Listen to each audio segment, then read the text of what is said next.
Before the sun rose over Normandy on June 6, 1944, the fate of World War II hung on one impossible mission. 6 artillery guns, hidden somewhere on the cliffs of France, were aimed directly at Omaha Beach. If they fired, thousands of American soldiers would die before they even touched the sand. The invasion would fail. Hitler would win time, and history might have taken a very different path. The Germans were certain that no human could climb those cliffs and survive. One German officer even wrote, "I consider the cliffs of Pointe du Hoc as impassable. No one will attempt it. Certainly not under our fire." But he was wrong, because a small group of U.S. Army Rangers, just 225 men, were about to attempt the impossible: scale the cliffs, find the guns, destroy them before the invasion began. They had no backup. They had no easy route. And worst of all, they had no guarantee the guns were even there anymore. But if they failed, thousands would die on Omaha Beach. And D-Day itself might have been lost in a single morning. This is the true story of Pointe du Hoc, the story of the men who climbed into hell so others wouldn't have to. A mission many historians now call the 2 hours that saved D-Day. To understand why Pointe du Hoc mattered, we need to step back to early June 1944. The war in Europe was at a critical turning point. The Soviets were pushing the Germans back in the east, but Hitler still controlled all of Western Europe, from Norway all the way to the southern coast of France. If the Allies were going to liberate Europe, they needed to land troops. A lot of them. Not 10,000, not 50,000. We're talking over 150,000 troops in a single day. That operation became known as D-Day, the largest amphibious invasion in human history. The Germans knew an invasion would eventually come, but what they didn't know was where. Hitler believed it would likely be at Pas de Calais, the narrowest point between England and France. That's where he placed much of his defense. The famous Atlantic Wall. The Allies saw that and used it to their advantage. They planned a deception, Operation Fortitude, to trick the Germans into thinking the U.S. had a fake army preparing to invade elsewhere. General Patton was used as a decoy commander to reinforce the illusion. Hitler believed it and reinforced the wrong beaches, which is why Normandy became the real invasion point. But Normandy had a problem. One critical location, one spot more dangerous than any other, a rocky stretch known as Pointe du Hoc. Why was it so important? Because on top of that cliff, the Germans had installed 6 French-made 155mm artillery guns. With a firing range of 25 kilometers, that meant those guns could target 2 invasion beaches: Omaha Beach, where American troops were landing, and Utah Beach, another American landing zone. If those guns fired at the landing zones, troops would be massacred before they even touched the shore. General Omar Bradley later said, "Those guns could have killed the entire mission in half an hour." So command gave a chilling order: Pointe du Hoc must be neutralized at all costs. But there was a problem. To reach the guns, American soldiers would have to climb nearly 100 feet of vertical exposed cliffs while under fire. No cover, no path, just rope, ladders, and hope. And that job was given to a group of men that would become legendary: the U.S. Army Rangers. At the start of World War II, the U.S. didn't have a specialized commando force. They had infantry, paratroopers, engineers, but no shock troops trained for quick, direct action. The British, however, did. They had created elite units called commandos, designed for raids behind enemy lines.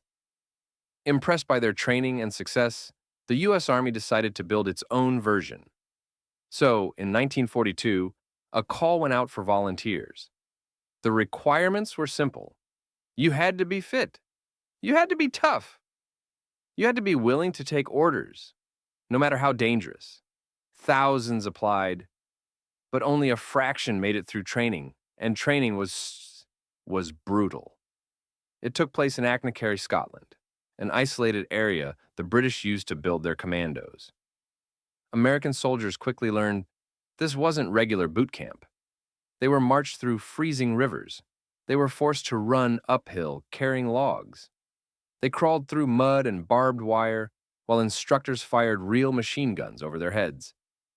One ranger said, "We were pushed so hard, we didn't know if we were training to fight a war or if this was the war."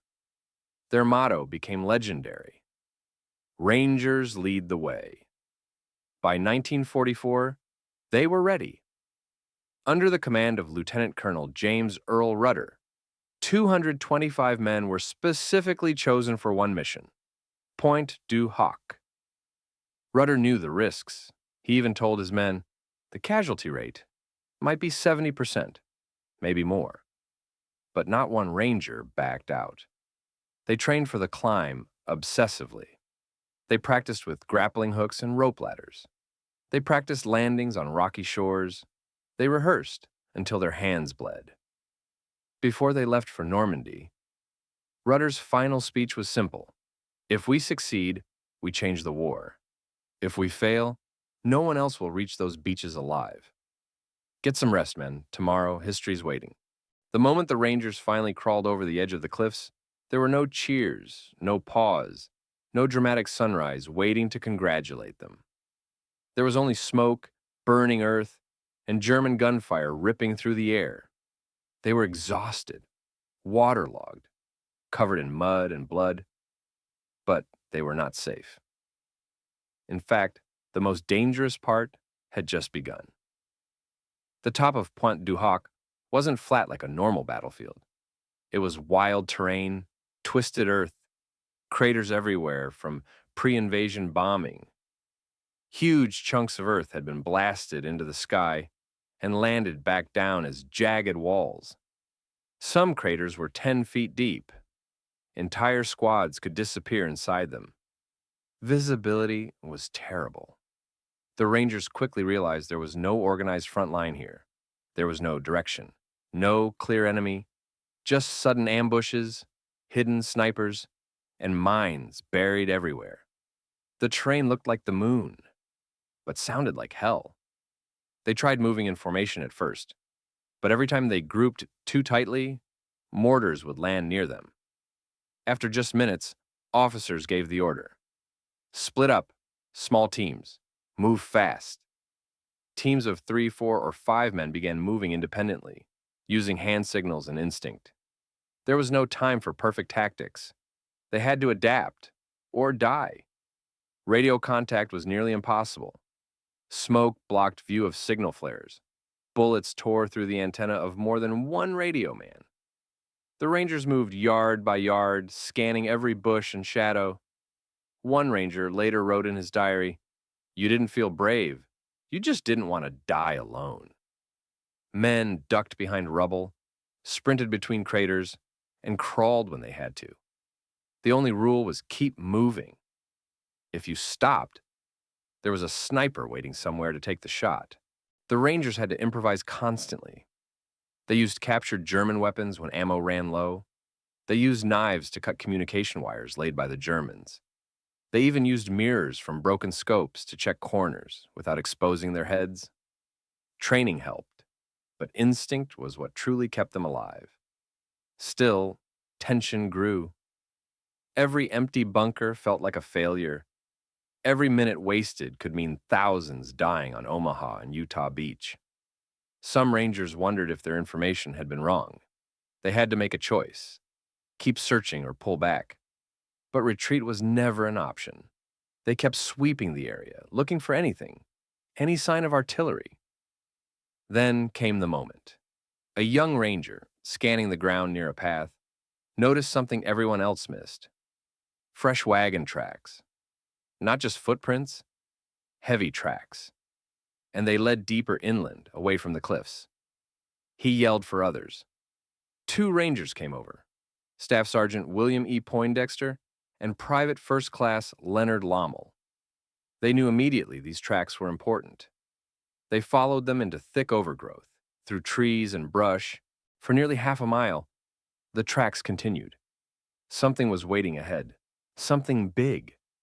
And those Rangers followed, alone, uncertain, but determined to finish the mission.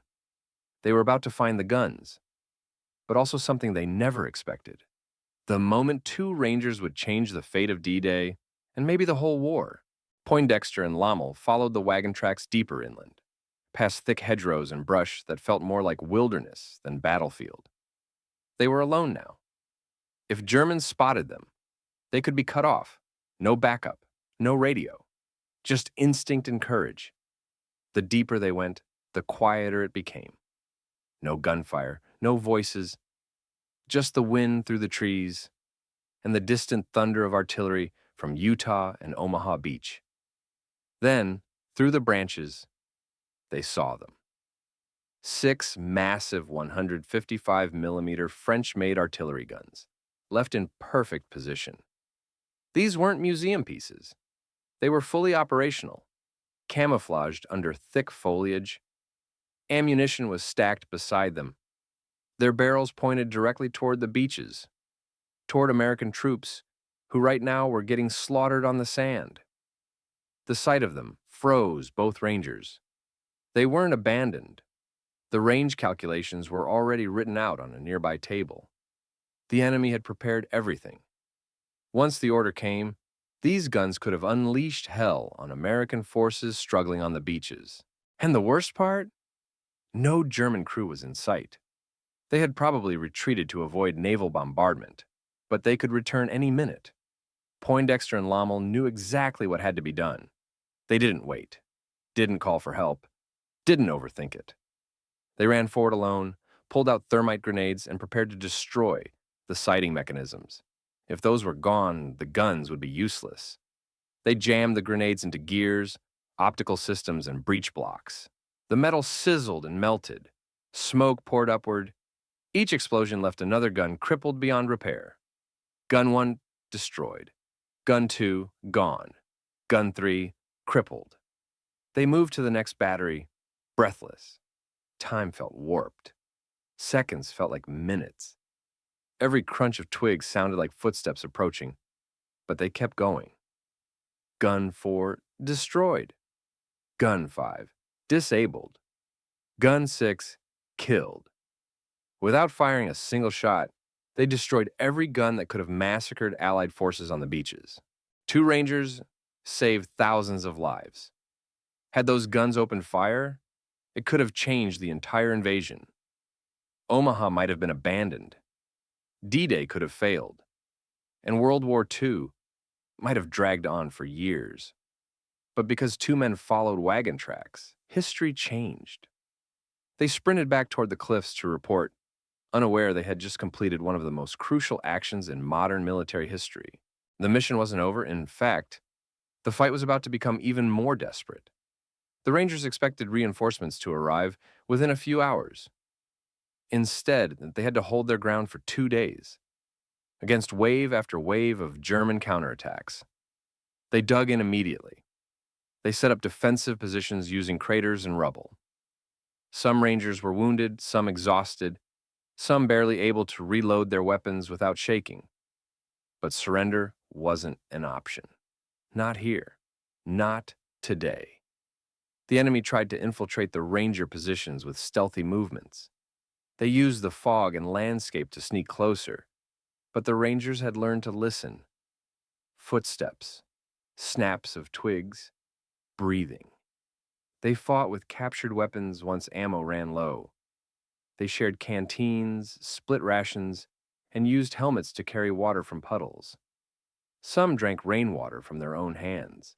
One Ranger medic, Tech Sergeant Robert Fornoff, treated over 20 wounded men using only 4 real bandages.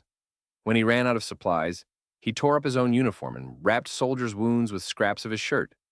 He carried morphine in his boot and ammunition in his pockets. When German soldiers advanced close to the wounded, he picked up a rifle and fired back, one-handed, while shielding a bleeding ranger with his body. Men were wounded, but refused evacuation. One ranger was shot in the shoulder and kept firing with his other arm. Another had shrapnel in his leg, but crawled to the front line instead of to safety. As the firefight continued, one young ranger asked his sergeant, "Are we all going to die here?" The sergeant answered calmly, "Maybe, but we won't die for nothing." As night fell, the air was cold and damp. The wounded shivered in their makeshift trenches, but nobody broke. Nobody quit. They rotated shifts, sleeping only minutes at a time, if at all. Some rangers fired while falling asleep. Others whispered prayers while reloading. By the evening of the second day, only 80 rangers remained still standing out of the 225 who had started. When reinforcements finally arrived, the cliffs were still in American hands. The mission was complete. The guns were gone. The beaches were safe. One officer surveying the site simply said, "This should have been impossible." But impossible was exactly what the U.S. Army Rangers had been trained to do. Pointe du Hoc became one of the most studied small unit missions in history. Military academies still analyze it today, not just for tactics, but for mindset, for decision-making, for courage when everything seems lost. General Bradley called it the key action of D-Day. General Eisenhower praised the Rangers for fighting against nature and winning. For decades, people returned to Pointe du Hoc to see the battlefield. And even today, the bomb craters are still there. The cliffs are still scarred. The bunkers still stand. Silent reminders of the day when everything could have gone differently. But the guns never fired. Because the Rangers did. 60 years later, on June 6th, 1984, for the 40th anniversary of D-Day, President Ronald Reagan stood at Pointe du Hoc, overlooking the very cliffs the Rangers had climbed. Before him sat the survivors, now old, their faces lined with time, but still Rangers in their hearts. Reagan's voice carried over the wind as he said, "You were the men who climbed the cliffs. You were the heroes who helped end a war. You were the boys of Pointe du Hoc." Some of the Rangers cried silently, not for themselves, but for the brothers who never made it home. Why it mattered. The mission at Pointe du Hoc proved something rare in history. Sometimes, a handful of men can change the entire direction of a war. They didn't have perfect intelligence. They didn't have overwhelming numbers. Many of them didn't even have dry socks. But what they had mattered more: initiative. They acted when there was no one to give orders. Adaptability. They changed tactics when the terrain demanded it. Courage, the kind born not from being fearless, but from being scared and moving forward anyway. Their legacy today, new generations of Rangers study their example. They learn 7 words from the Ranger Creed. Surrender is not a Ranger word. Those words were proven true on June 6, 1944. On the cliffs, in the craters, in the dark tunnels where knives and grenades were used at arm's length. The Rangers never surrendered. They never hesitated. They kept climbing. They kept fighting. And because of them, D-Day did not fail. Europe was not lost. The world was not changed forever. History remembers them as heroes. But many of them would say something different. We were just doing our job.